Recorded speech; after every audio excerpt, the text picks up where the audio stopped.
অন্নপূর্ণা যোজনা বিষয়ে মুখ্যমন্ত্রী শুভেন্দু অধিকারী এদিন জানান, এখনো পর্যন্ত প্রায় 1,05,00,000 মহিলা এই প্রকল্পে আবেদন করেছেন, নাম নথিভুক্ত করেছেন। তাদের ভেরিফিকেশন কমপ্লিট করে পোর্টালে নাম তোলা হয়েছে।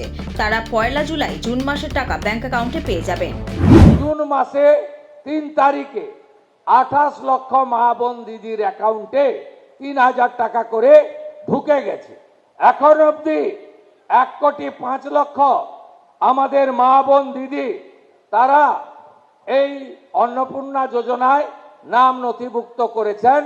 তাদের ভেরিফিকেশন কমপ্লিট করে আমরা পোর্টালে আপলোড করে দিয়েছি এবং এরা আগামী 1 জুলাই তারা এই জুন মাসের 3,000 করে টাকা অ্যাকাউন্টেও পেয়ে যাবেন, ঢুকে যাবেন। শিয়ালদহ থেকে হাওড়া স্টেশন শহরে পরপর হকার উচ্ছেদ, আর এরই প্রতিবাদে আবারও পথে নামলেন প্রাক্তন মুখ্যমন্ত্রী মমতা বন্দ্যোপাধ্যায়। বুকে প্ল্যাকার্ড লাগিয়ে মানববন্ধন করে ধর্মতলার মিছিলে হাঁটেন তৃণমূল।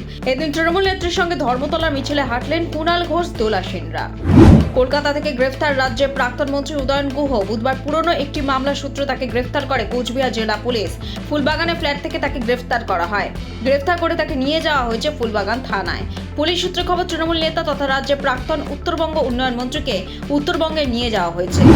গোর্খাল্যান্ড টেরিটোরিয়াল অ্যাডমিনিস্ট্রেশন তথা জিটিএ সিইও পদ ও সদস্য পদ থেকে ইস্তফা দিলেন ভারতীয় গোর্খা প্রজাতান্ত্রিক মোর্চার প্রধান অনিত থাপা।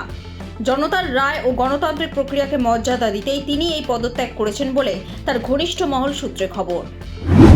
বিধাননগর পুলিশ কমিশনারেটে পৌঁছে গেল লিওনেল মেসিদের ইমেল। গত ডিসেম্বরে যুবভারতী মেসি কাণ্ডের জন্য সরাসরি অরূপ বিশ্বাসকে দায়ী করেছেন তারা। বিধাননগরের পুলিশ কমিশনারকে এই মেল করেছেন মেসির টিমেরই একজন। তিনি ডিসেম্বরে গোটা ট্যুরে মেসির পরামর্শদাতা হিসেবে এসেছিলেন। আপনার ভাগ্য বদলাতে প্রস্তুত তো? এবার নিয়ে এসেছে সিকিম রাজ্য লটারি ডিয়ার মেডে বাম্পার 2026। প্রথম পুরস্কার পুরো 3 কোটি টাকা নিশ্চিত। হ্যাঁ, একদম ঠিক শুনেছেন, 3 কোটি টাকা। এছাড়াও থাকবে আরো অনেক পুরস্কার। আর সবচেয়ে বড় কথা, প্রথম পুরস্কার ড্র হবে শুধুমাত্র বিক্রি হওয়া টিকিটের মধ্য থেকেই। মোট পুরস্কারের সংখ্যা 25,000, মানে জেতার সুযোগ অনেক বেশি। টিকিটের মূল্য মাত্র 500 টাকা। খেলার তারিখ 16 মে 2026। বিনা সিরিজে খেলা, সহজ, স্বচ্ছ এবং নির্ভরযোগ্য। আর লাইভ ড্র দেখতে ভুলবেন না লটারি সংবাদ ইউটিউব চ্যানেলে। তাহলে আর দেরি কেন? আজই কিনে ফেলুন আপনার টিকিট। হয়তো পরের কোটিপতি আপনি।